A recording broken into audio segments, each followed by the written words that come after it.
आपण थोडंसं समजून घेऊया की परदाडेमध्ये हे हा जो रेल्वे भीषण अपघात झाला तो कसा झाला। हे परदाडे रेल्वे स्टेशन आहे। या रेल्वे स्टेशन पासून मुंबईच्या दिशेने जाणारा हा रस्ता आहे। हा एक ट्रॅक आहे आणि हा जो ट्रॅक आहे तो मुंबईहून दिल्लीच्या दिशेने जाणारा ट्रॅक आहे।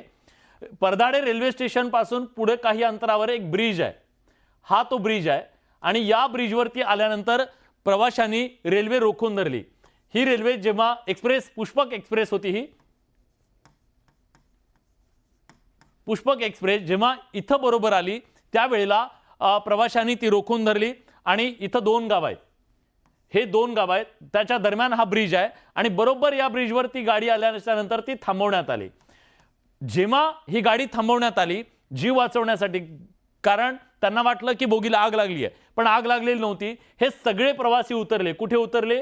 या इथे हा जो ट्रॅक आहे या ट्रॅकवरती सगळे प्रवासी उतरले आणि जेव्हा हे सगळे प्रवासी या ट्रॅकवरती होते अगदी त्याच वेळेला या बाजूनी ही अशी कर्नाटक एक्सप्रेस आली आणि हे जे प्रवासी ट्रॅकवरती थांबलेले होते यातल्या या प्रवाशांना त्यांनी धडक दिली।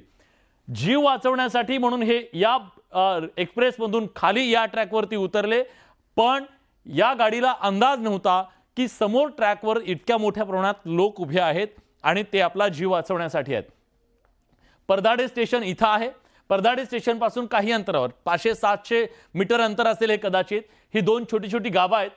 जेव्हा इथं ही आली त्यांनी वेग कमी करण्याचा निश्चित प्रयत्न केला असेल, पण ही जी लोक इथं थांबलेली होती या लोकांना या कर्नाटक एक्सप्रेसनं धडक दिली।